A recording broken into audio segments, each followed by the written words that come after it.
الحمدللہ الحمدللہ وکفا وسلام علی عبادہ الذین اصطفیٰ اما بعد۔ سامعین محترم، اس دور کا جو بہت بڑا فتنہ ہے وہ ایتھیزم یعنی الحاد ہے۔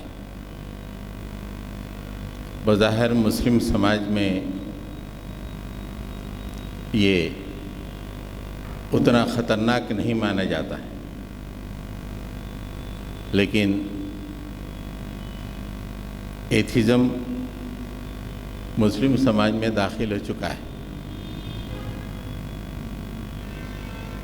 اس کی ایک مثال میں آپ کو دوں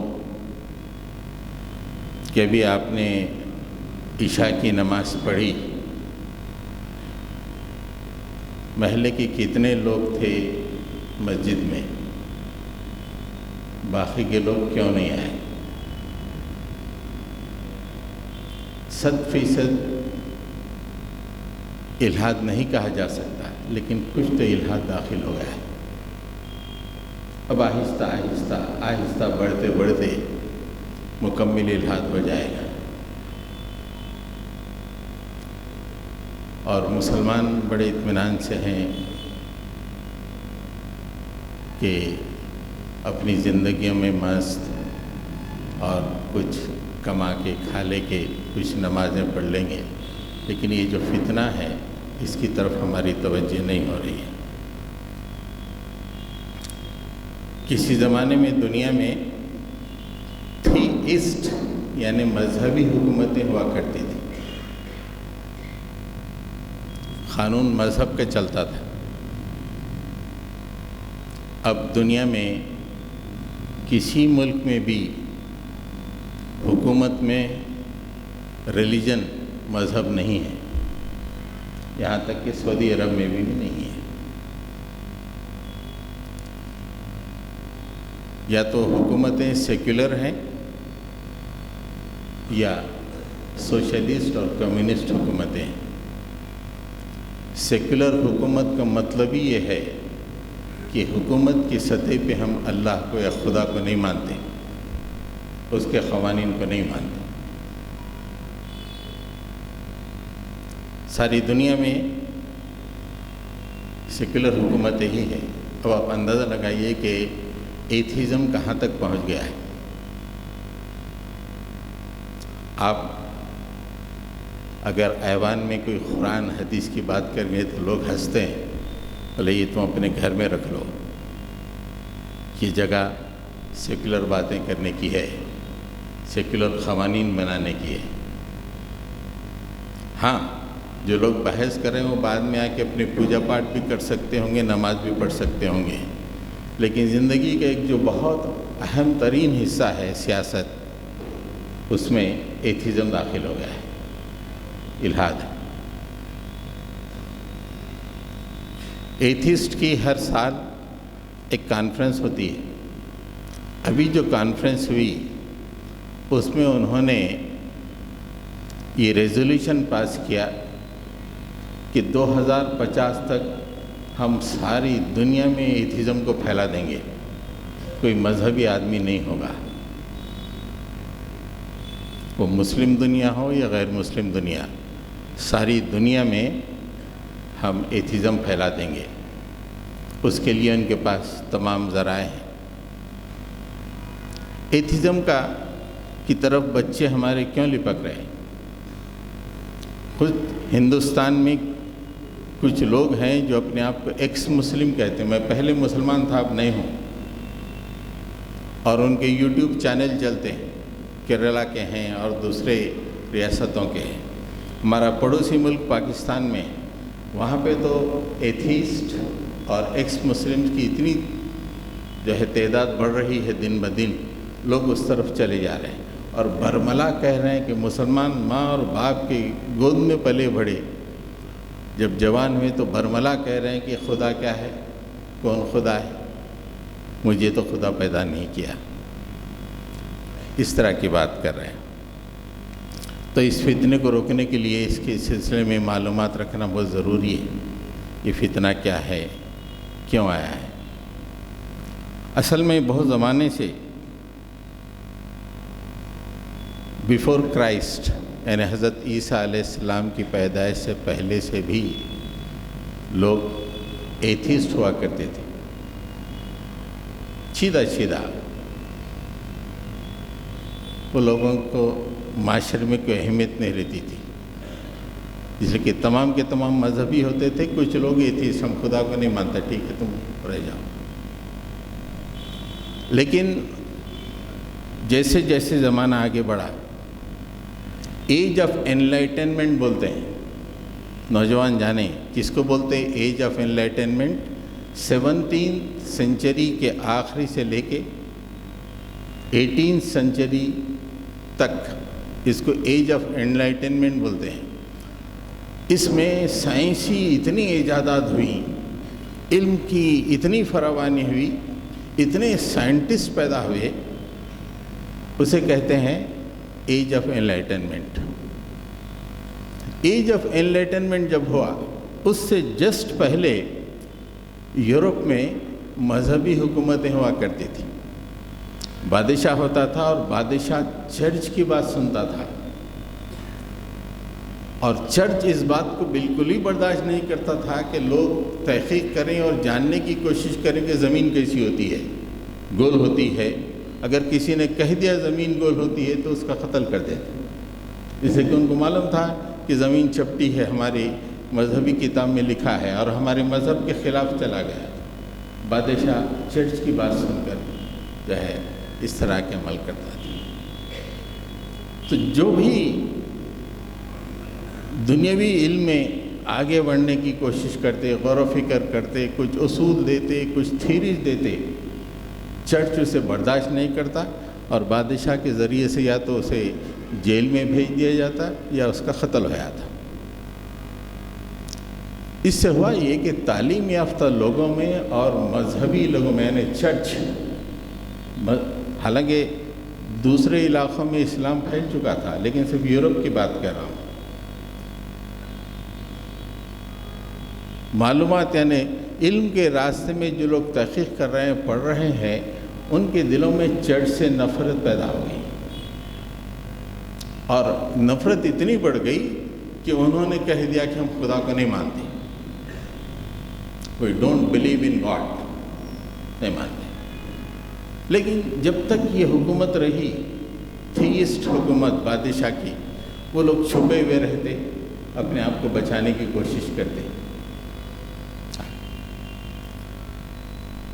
ایک بہت بڑا فلسفی تھا ایپیکورین، اس نے برملا کہہ دیا کہ ہم خدا کو نہیں مانتے. تو جب قانون کے لوگ اس کے پاس پہنچے تو اس نے کہا ہاں ٹھیک ہے، خدا تو ہوگا، لیکن جو ہے ہمارے دنیاوی معاملات میں اس کا کوئی تعلق نہیں ہے، خدا تو ہوگا. ایسا اپنا سٹینڈ چینج کر لیتا ہوں، یہ مصیبتوں سے بچنے کے لیے. لیکن جب 17ویں صدی میں فرینچ ریولیوشن آیا، فرینچ ریولیوشن آنے کے بعد ساری دنیا میں ایک تہلکہ مچ گیا. تھیسٹ یعنی مذہبی حکومتیں، بادشاہوں کی حکومتیں ختم ہو گئی بہت بڑے علاقے میں، اور علم کے لیے بڑی آسانیاں پیدا ہو گئی. اور اس وقت تک جو مذہبی گروپ چرچ کے ذریعے سے ان پہ دباؤ تھا، وہ دباؤ ختم ہونے سے علم میں اور آگے بڑھ گیا، اور جس کی وجہ سے ایتھیزم، بڑے بڑے سائنسداں پہلے یہ کہتے کہ ہم خدا کو نہیں مانتے، اس کے بعد سائنسی ترقی ہونی شروع ہوئی. اس کے باوجود بھی لوگ برملا کہتے کہ خدا کو ہم نہیں مانتے، لیکن اس کے باوجود بھی کبھی کبھی وہ اعتراف کرتے کہ خدا ہے. کوئی اس کے لیے خدا نہ ہونے کے لیے کوئی نظریاتی پلیٹ فارم، نظریاتی بنیاد ان کے پاس نہیں تھی. 19ویں صدی کے ابتدا میں ایک مشہور سائنسداں جس کا نام ہے چارلس ڈارون، وہ پیدا ہوا. دنیا کے بہت بڑے علاقے میں وہ گھوما، جاننے کی کوشش کیا کہ زندگی کیا ہے، یہ پیڑ کیا ہے، یہ پودے کیا ہیں، یہ جانور کیا ہیں، یہ تمام چیزیں کیا ہیں، جاننے کی کوشش کیا۔ اور اس کے بعد اس نے ایک کتاب لکھی کہ اوریجن آف اسپیسیز جس کا نام تھا، جس میں اس نے کہا کہ خدا وغیرہ کوئی نہیں ہے، یہ جو بھی آپ کو دنیا میں اس وقت جاندار دکھ رہے ہیں یہ بہت زمانے سے، لاکھوں زمانے سے جو ہے یہ تبدیل ہوتے ہوتے، ایوالو ہوتے ہوتے یہ مقام پر پہنچے ہیں۔ لوگوں نے پوچھا بھائی ایسا کیسا ہوتا؟ بھائی ایک دوسرا جانور تھا، لاکھ سالی ہے، لیکن لاکھ سال، 50 لاکھ سال گزرنے کے بعد ایک دوسرا جانور کیسے بنتا ہے؟ تو اس نے کئی مثالیں دیں کہ یہ نیچرل سلیکشن ہوتا ہے، نیچر کی طرف سے ایک سلیکشن ہوتا ہے۔ مثال کے طور پہ اس نے ایک مثال دی، کئی مثالیں دی، اس میں سمجھانے کے لیے میں ایک مثال آپ کو دیتا ہوں۔ چھوٹے چھوٹے ٹڈے ہوتے ہیں جو گھاس پہ رہتے ہیں، گھاس کا رنگ ہرا ہوتا ہے، جو ٹڈے ہیں وہ دوسرے رنگ کے ہوتے ہیں۔ جو چڑیا وغیرہ کھاتے ہیں وہ ٹڈوں کو بڑی آسانی سے دیکھ لیتے ہیں، اسے کھا لیتے ہیں۔ تو ان ٹڈوں کو اپنی جان بچانا ہے، جان بچانے کے لیے کیا کرنا چاہیے؟ ان کو گھاس کا رنگ ہی کا اختیار کرنا چاہیے، ٹڈا بھی ہرا ہی ہونا چاہیے۔ جب اپنی جو ہے ایگزسٹنس متاثر ہوئی تو ان کی باڈی نیچرلی ہرے رنگ کو سلیکٹ کر لی، کرتے کرتے کئی سالوں کے بعد وہ سفید رنگ کے ٹڈے ہرے رنگ کے ٹڈوں میں بدل گئے، جس کی وجہ سے وہ جو پرندے وغیرہ کھا رہے ہیں، پرندے بیٹھتے وہاں پہ آ کے دیکھتے کہ نیچے ہری گھاس ہے اور سمجھتے کہ ایک پوری گھاس ہے، چلے آتے۔ اس کو وہ کہتا ہے کہ یہ نیچرل سلیکشن ہے، اور یہ کوئی ایک آدھ دن میں یہ تغیر نہیں ہوا، لاکھوں سال میں ہوا۔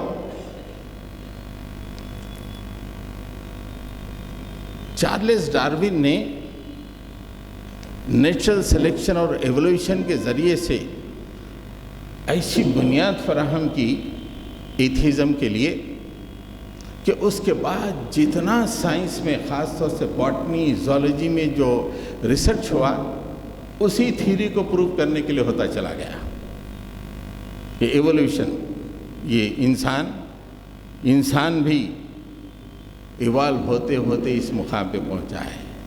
بندر اور انسان کسی ایک اینسسٹر کے ایوولوشن کے ذریعے سے یہاں تک پہنچے ہیں۔ اسی دوران میں 20ویں صدی کے ابتدا میں ایک اور سائنسداں پیدا ہوا۔ ذرا نوٹ کیجئے نوجوان، بڑے امپورٹنٹ باتیں ہیں۔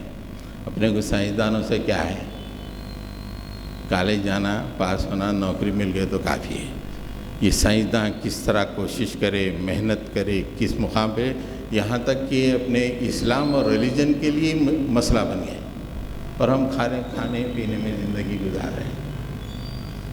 گریگر مینڈل ایک ایسا سائنسداں تھا جس نے تحقیق کر کے پتہ کرا کہ جانداروں کے اندر جینز ہوتے ہیں، اور جینز کی بنیاد پر آدمی ہو یا جاندار ہو اس کے ٹریٹس بنتے ہیں۔ جیسے آنکھوں کا کالا رنگ ہے، اس کے لیے ایک جین ہوتا ہے۔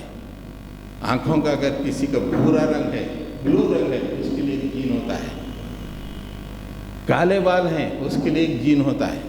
گورا رنگ ہے آدمی کا، اس کے لیے ایک جین ہوتا ہے۔ کالے رنگ کا آدمی ہے، اس کے لیے ایک جین ہوتا ہے۔ اگر کسی کی ناک اونچی ہے، الگ جین ہوتا ہے۔ ناک چپٹی ہے، اس کے لیے ایک الگ جین ہے۔ اب جینیٹکس کا ایک سبجیکٹ وجود میں آ گیا، اور جینیٹکس وہ سبجیکٹ ہے جس نے گزشتہ 100 سال میں جتنی تحقیق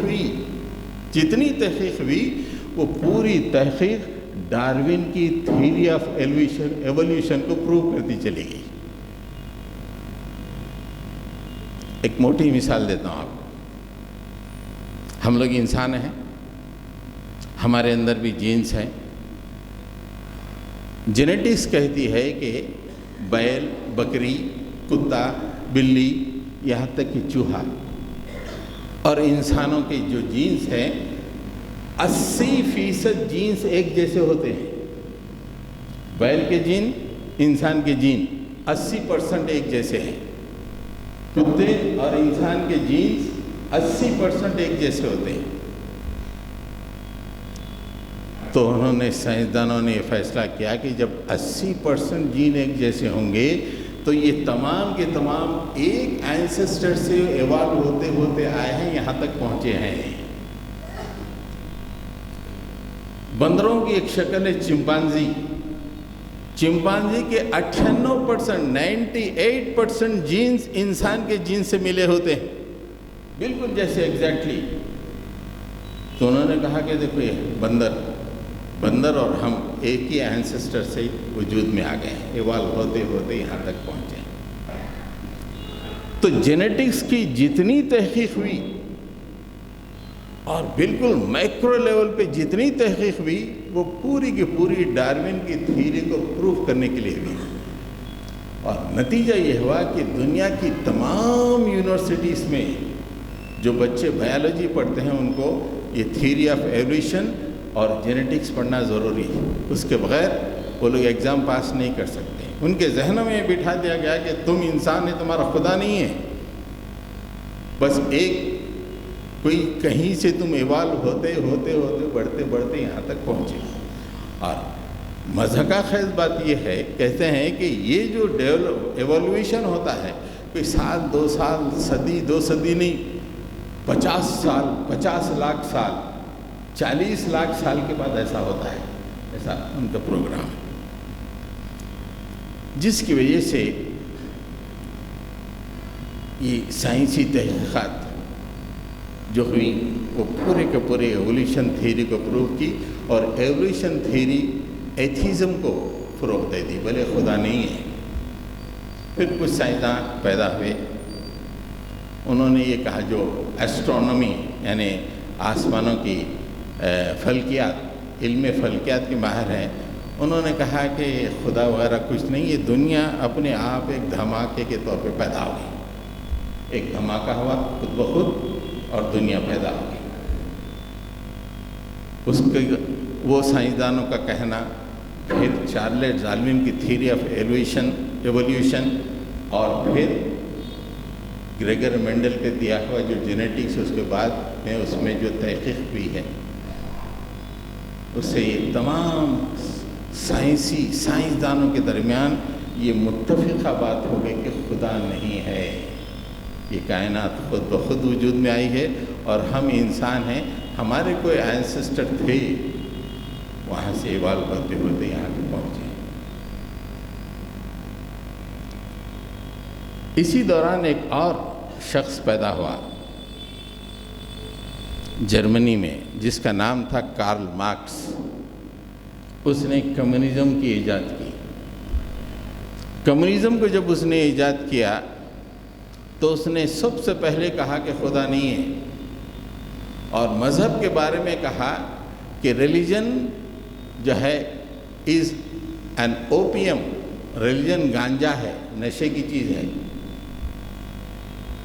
پورے علاقے میں جہاں اس کی اثر و رسوخ تھے، اس کے شاگرد تھے، وہ پورے آئیڈیالوجی کو پھیلا دیے۔ 20ویں صدی کی ابتدا میں روس میں زبردست انقلاب آ گیا، اسی آئیڈیالوجی کی بنیاد پر، کارل مارکس کی آئیڈیالوجی کی بنیاد پر۔ اور ان لوگوں نے جو حکومت قائم کی، اس حکومت کو کہتے ہیں اسٹیٹ ایتھیزم۔ ایتھیزم تو ہوتا ہے ہر آدمی کا الگ الگ ہوتا ہے، آپ خدا کے نہیں مانے کوئی بات نہیں، یہ حکومت ہی ایتھیسٹ تھی۔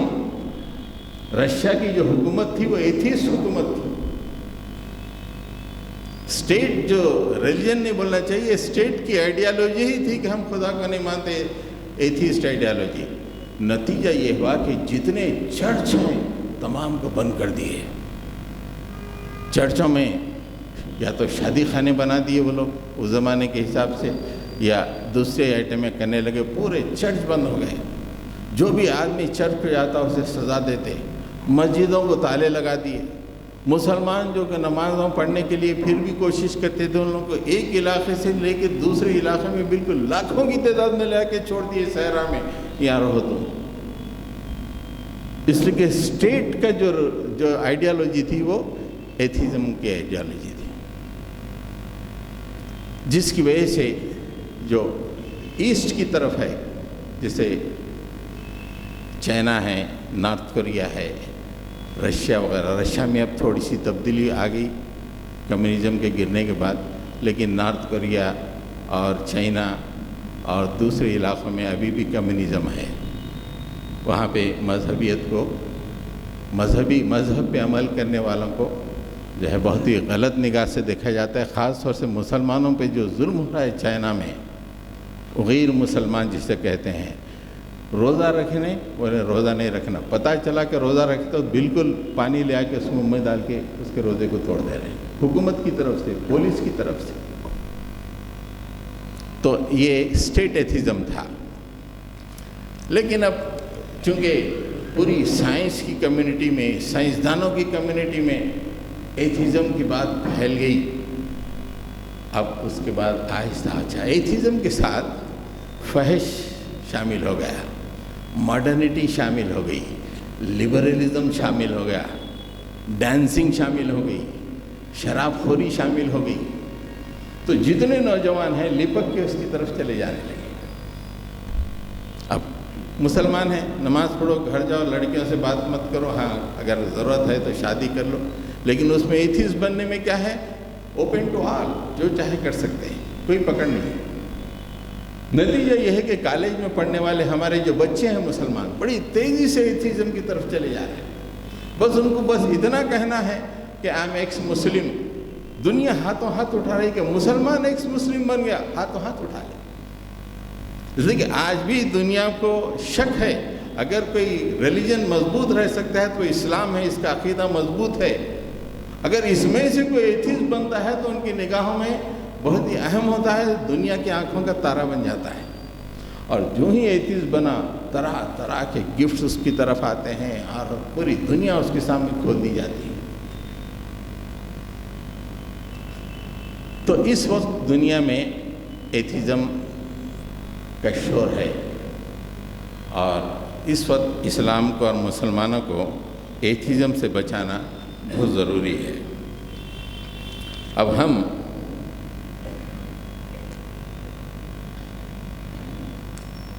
ایتھیزم کے کچھ نظریات کا پوسٹ مارٹم آپ کے سامنے کریں گے، ذرا توجہ سے سنیں۔ سائنسی باتیں ہیں، فزکس کے اور کیمسٹری کے بچے ہیں تو بیک گراؤنڈ اگر ہے تو بڑی آسانی سے سمجھ جائیں گے، لیکن پھر بھی میں موٹے موٹے انداز میں یہ سمجھ کے کہ آپ لوگوں میں سے کوئی فزکس اور کیمسٹری نہیں جانتا، موٹے موٹے انداز میں بات رکھ دیتا ہوں تاکہ بات سمجھ میں آ جائے۔ سب سے پہلے ایتھیسٹ کہتے ہیں کہ دنیا خود بخود بن گئی ہے، اس کا بنانے والا کوئی نہیں ہے۔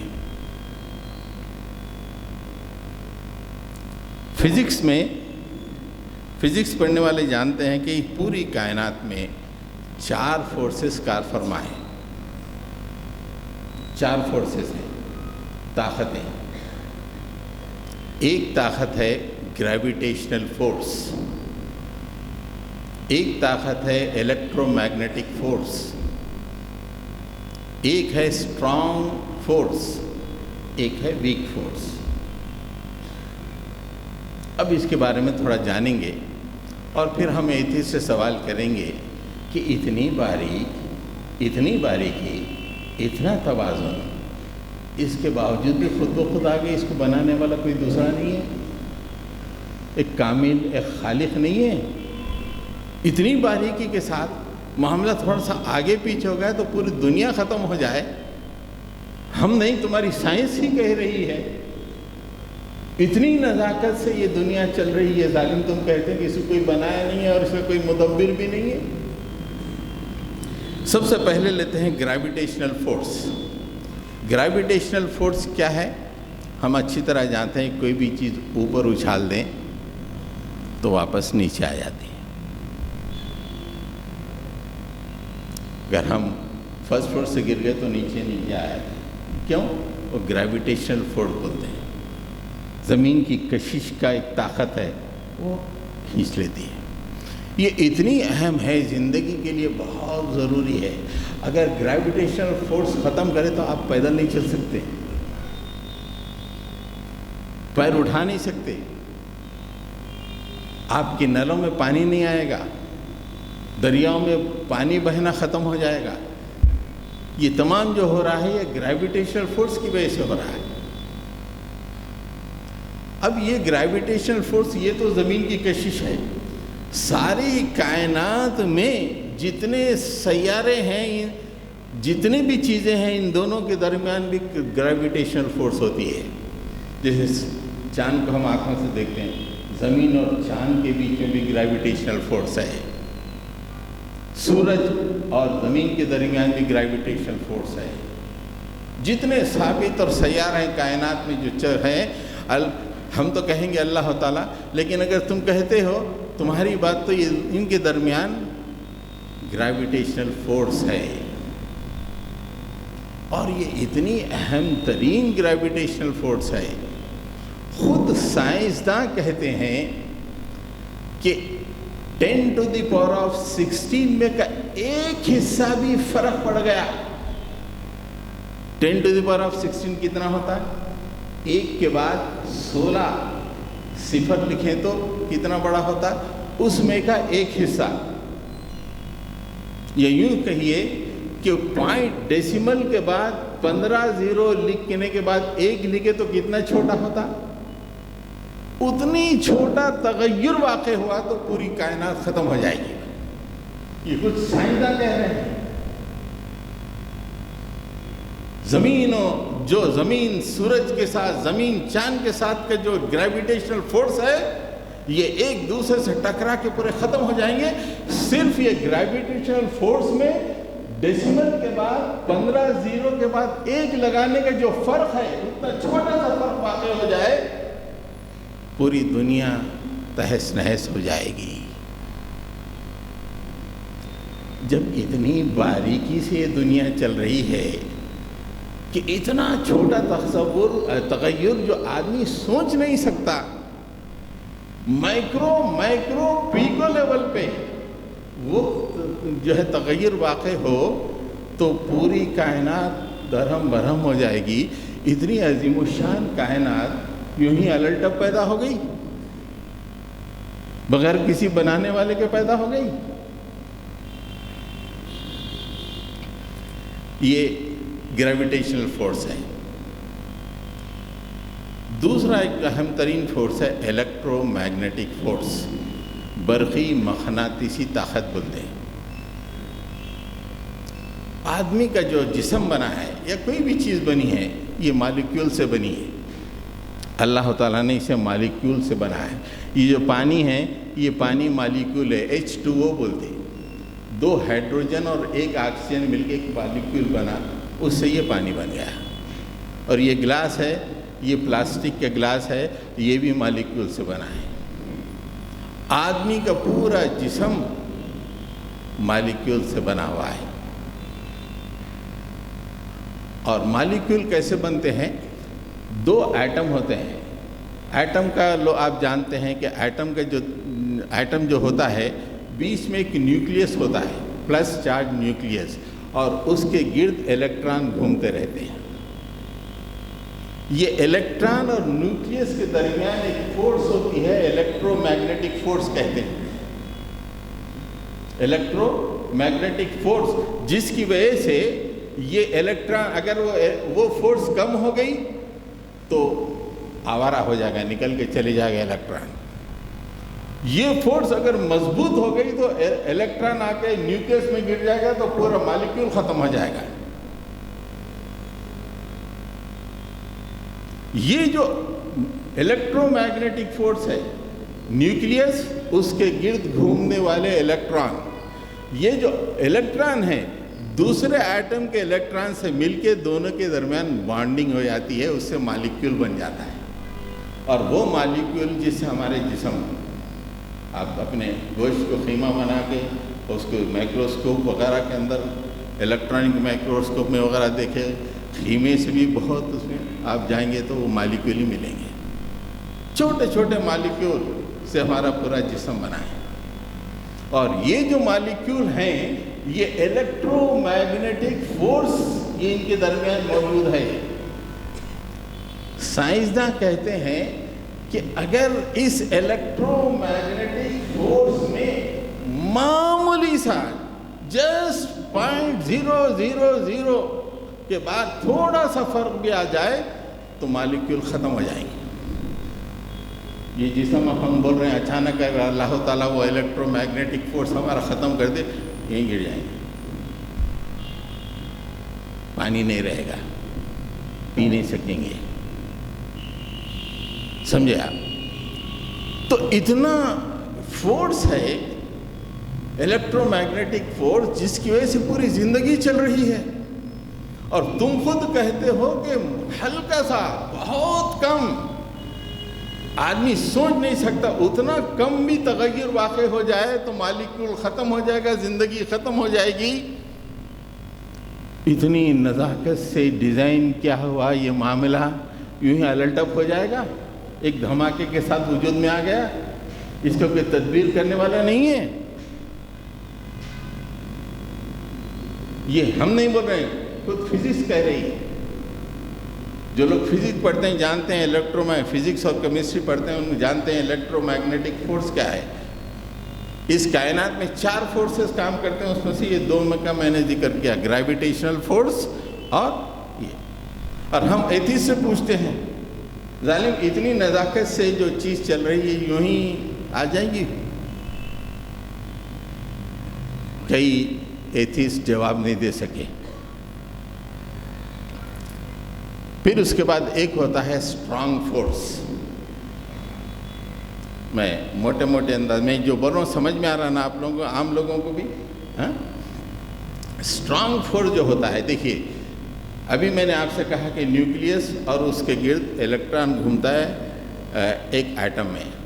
نیوکلیس میں ہوتے ہیں پروٹون، پروٹون کا چارج ہوتا ہے پلس، اور یہ پورے پلس چارجز کو ایک جگہ باندھ کے رکھ دیا گیا ہے۔ ایسا کیسا ہوتا ہے؟ پلس کا پلس ریپل ہوتا نا ایک دوسرے کو، لیکن نیوکلیس میں پورے پلس پروٹونز کو باندھ کے رکھ دیا گیا ہے۔ وہ باندھ کے رکھنے والی فورس ہے اسٹرانگ فورس، وہ اسٹرانگ فورس ہے۔ وہ اسٹرانگ فورس جو ہے پورے پروٹون کو جو ہے باندھ کے رکھتی ہے۔ اگر یہ اسٹرانگ فورس میں ذرا تغیر تھوڑا بڑھ گئی، سمجھیے آپ، اسٹرانگ فورس ذرا بڑھ گئی تو یوں کہیے کہ اسٹرانگ فورس ذرا کم ہو گئی، پہلے کم ہونے کی بات کہتا ہوں۔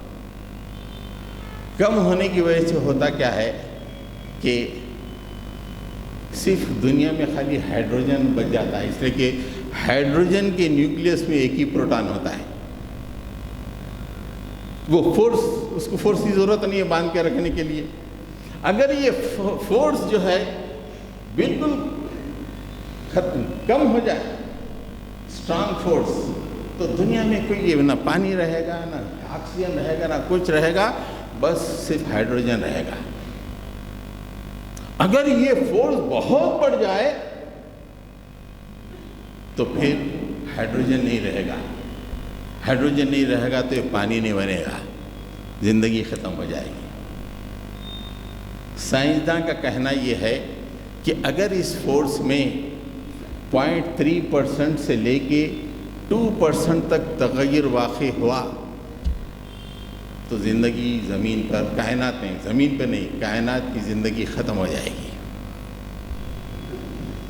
یہ ہم مسجد میں ٹھہر کے نہیں بول رہے ہیں، تم کئی سالوں میں جو اپنے لیبارٹریز میں جو ریسرچ کر رہے ہیں اس کے بارے میں کہہ رہے ہیں کہ اتنا بھی اگر آ جائے، تب تغیر آ جائے تو پوری دنیا ختم ہو جائے، یہ اسٹرانگ فورس یوں ہی بن جائے گی، اس کا کوئی بنانے والا نہیں ہے، اس کو کوئی کنٹرول کرنے والا نہیں ہے. الرٹ اپ بن گیا، ایک دھماکہ ہو گیا، پوری کائنات بن گئی.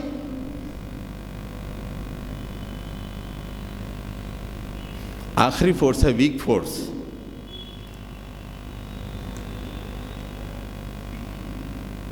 سردیاں بہت ہو رہے ہیں. عام طور پہ کیا کرتے ہم لوگ گاؤں میں جب رہتے تھے، سورج کی روشنی میں بیٹھتے تھے، تھوڑی دیر بیٹھے تو گرم آیا. سورج سے کیا آ رہی؟ دو چیزیں آ رہی، ایک گرمی آ رہی اور روشنی آ رہی. گرمی اور روشنی یہ کیسا آ رہی؟ سائنسی ریسرچ کہتی ہے کہ سورج کے کور پر، سطح پر دو ہائیڈروجن مالیکول آ کے ملتے ہیں جسے فیوژن کہا جاتا ہے. اسی بنیاد پہ ہائیڈروجن بم بولتے ہیں، اس کو فیوژن بم بناتے ہیں. اور ایک فیشن بم، ایٹم کو توڑ دیے تو فیشن بولتے ہیں، ایٹم کو جوڑے تو فیوژن. یہ فیوژن ہو رہا ہے سورج میں، اور یہ فیوژن کے لیے یہ ویک فورس کا ہونا بہت ضروری ہے. یہ ویک فورس ایک تناسب میں ہونا، نہ زیادہ ہونا نہ کم ہونا.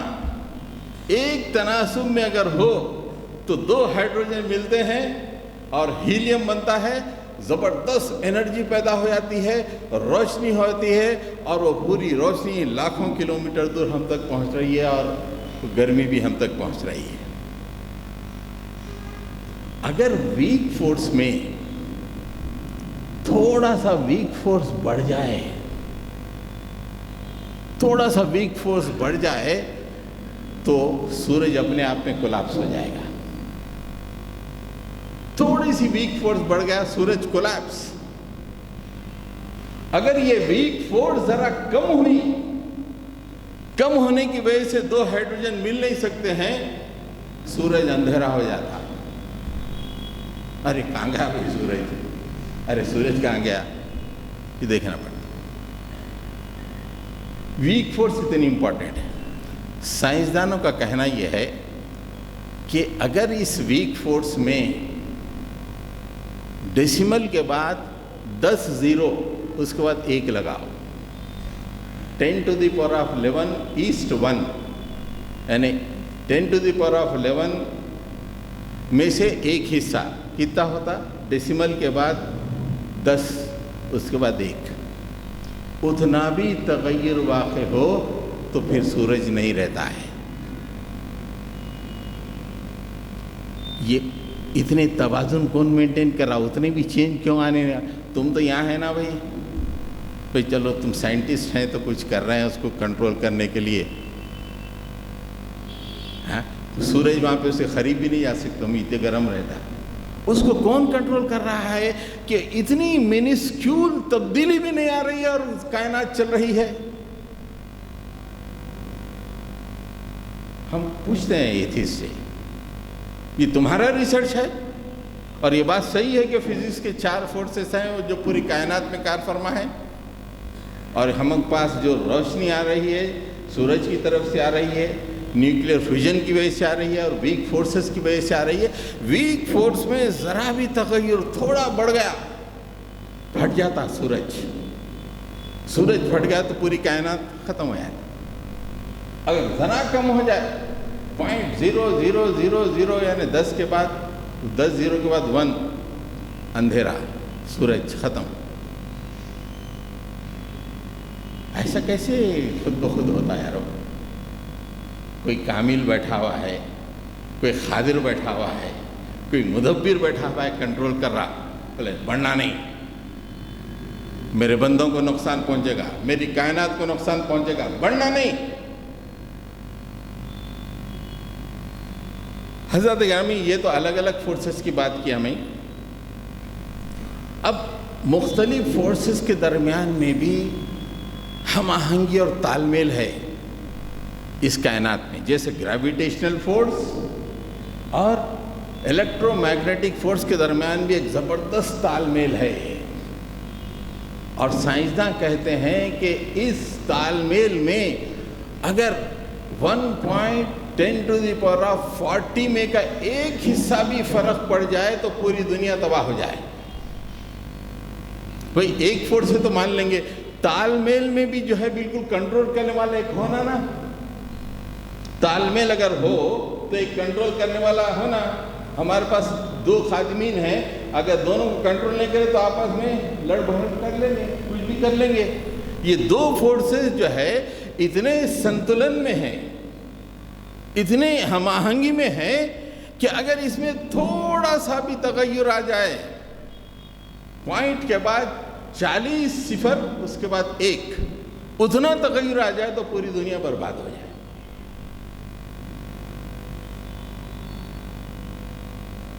اب آخری بات لیتے ہیں، کاسمولوجیکل کانسٹنٹ۔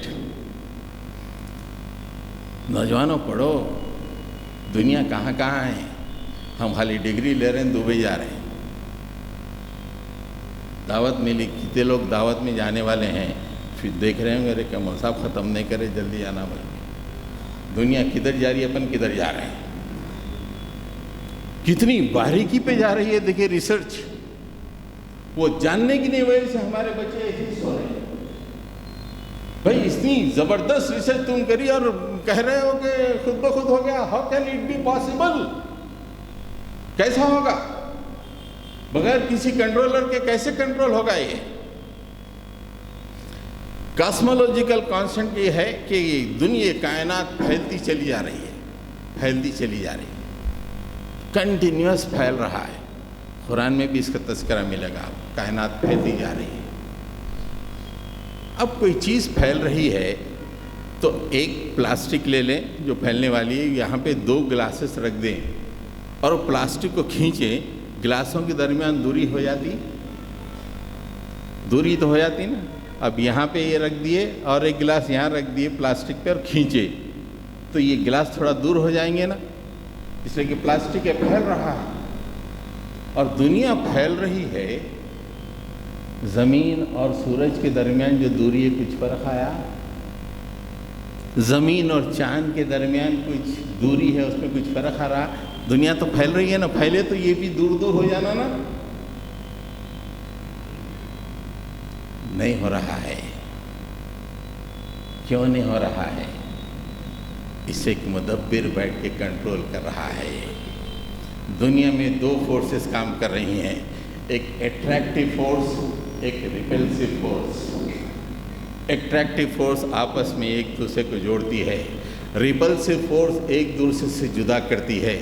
یہ 2 فورسز کا ایسا توازن اللہ تعالیٰ نے اس کائنات میں قائم کر دیا ہے کہ اگر اس میں 10⁻120 یعنی صفر کے بعد 1 is 10⁻120 یعنی 1 کے بعد 120 صفر لگائے تو وہ ہوتا اس میں کا ایک حصہ، یا اس کو دوسری طرف ڈیسیمل کے بعد 119 صفر لگانے کے بعد 1، اتنا بھی فرق پڑ جائے تو کائنات برباد ہو جائے گی۔ یہ کاسمولوجیکلی جو پھیل رہی ہے دنیا، یہ کنٹینیوس پروسیس پھیلتا جا رہا ہے، کائنات کا معاملہ پھیلتا جا رہا ہے۔ اس کے باوجود زمین اپنی جگہ پہ موجود ہے، سورج اپنی جگہ پہ موجود ہے، چاند اپنی جگہ پہ موجود ہے، زندگی چل رہی ہے، اس کا کوئی ایفیکٹ نہیں ہو رہا ہے۔ بغیر مدبر کے، بغیر کنٹرول کرنے والے کیسے ہو سکتا ہے؟ ان باتوں پہ آپ غور کیجئے، نوٹ کیجئے۔ میں نے 4 فورسز کا تذکرہ کیا فزکس میں، 4 فنڈامنٹل فورسز آپ پڑھیں تو معلوم ہوگا کہ ایک گریوٹی کا، ایک الیکٹرو میگنیٹک فورس، ایک اسٹرانگ فورس، ایک ویک فورس۔ پھر اس کے بعد یہ فورسز کے درمیان تال میل بھی رکھے اللہ تعالیٰ، ہم آہنگی، توازن۔ پھر اس کے بعد میں نے آپ کے سامنے کہا کہ کاسمولوجی، دنیا پھیلتی جا رہی ہے، اس کے باوجود بھی دنیا میں جو ہے زندگی اچھی چل رہی ہے، کوئی تغیر نہیں واقع ہو رہا ہے۔ معمولی تغیر سے بھی دنیا درہم برہم ہو رہی ہے، لیکن کتنا بھائی، ایک نہیں پوائنٹ کے بعد 119 دفعہ لکھ کے ایک لکھے تو کتنا چھوٹا ہوتا ہے، اور اتنے ڈیفرنس میں، یہ ہم نہیں بول رہے ہیں، تم سائنسداں بول رہے ہیں، اتنے ڈیفرنس میں دنیا تباہ ہو جائے گی، تو اتنا بچانے والا کوئی ہوگا یا خود بخود ہو جائے گی الٹپ؟ حضرات گرامی، حالانکہ بہت بار وہ تھا، لیکن میں تھوڑی دیر میں ختم کر دیتا ہوں، ہو سکے تو پھر اگلے ہفتے کو بھی ایک ایسے ہی پروگرام رکھیں گے۔ یہ اس معاملے میں کہ خدا نہیں ہے، فزکس کے 4 فنڈامنٹل فورسز اور ایسٹرونومی کے کانسیپٹ لے کے یہ بڑی آسانی سے جو ہے ثابت کیا جا سکتا ہے کہ ایتھیسٹ غلط ہیں۔ کئی ایتھیسٹوں سے بات ہوئی تو خاموش بیٹھ گئے، چپ بیٹھ گئے، ان کے پاس کوئی جواب نہیں تھا، کوئی جواب نہیں تھا ان کے پاس۔ دیکھیے اس میں ایک ہوتا ہے، ایک ایتھیسٹ ہوتا ہے، ایک ایگنوسٹک ہوتا ہے۔ ایگنوسٹک کا مطلب ایتھیسٹ اور ایگنوسٹک میں فرق یہ ہے، ایتھیسٹ تو کلیئر کٹ بولتا میں خدا کو نہیں مانتا، مانتا ہی نہیں میں۔ ایگنوسٹک کا فرق یہ ہے کہ خدا ہوں گا بھائی، لیکن میرے پاس اتنی معلومات نہیں ہے، خدا نہیں بھی ہوں گا، میرے پاس معلومات نہیں ہے، اتنا علم نہیں ہے میرے پاس کہ ریجیکٹ کرنے کے لیے خدا کو ریجیکٹ کرنے کے لیے میرے پاس علم نہیں ہے، یہ خدا ہے ماننے کے لیے بھی میرے پاس علم نہیں ہے۔ ایسے آدمی کو کہتے ہیں ایگنوسٹک۔ ایتھیسٹ بولتے نہیں، خدا ہے ہی نہیں، پتلی گلی دیکھتا ہے ایگنوسٹک۔ حیدرآباد میں پتلی گلی مشہور ہے نا، آ کے ذرا اٹک گیا، پتلی گلی دیکھتا۔ تو ایتھیسٹ اکثر جو ہے ڈیبیٹ کے بعد ایگنوسٹک ہو جاتے ہیں، اور ہوں گا بھائی اتنی معلومات ہم کو نہیں ہے، خدا ہے نہیں ہے۔ حضرت گرامی، دوسرا جو پوائنٹ ہے،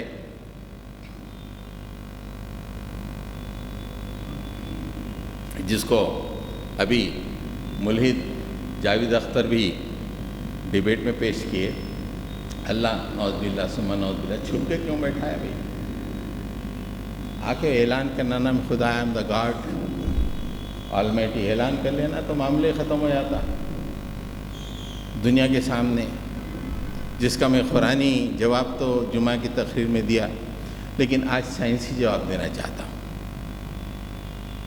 تاکہ وہ ظالم لیبوریٹریز سے ہی ایتھیزم کو فروغ دے رہے ہیں، وہیں سے اس کے لیے دلیلیں فراہم کر رہے ہیں، تو ہم انہی کی باتوں کو لے کے بیان کریں گے۔ دیکھیے دنیا میں ایک ہوتا ہے electro magnetic radiation. Electro magnetic radiation شروع ہوتا ہے ریڈیو ویو سے اور ختم ہوتا ہے گاما ریز پر۔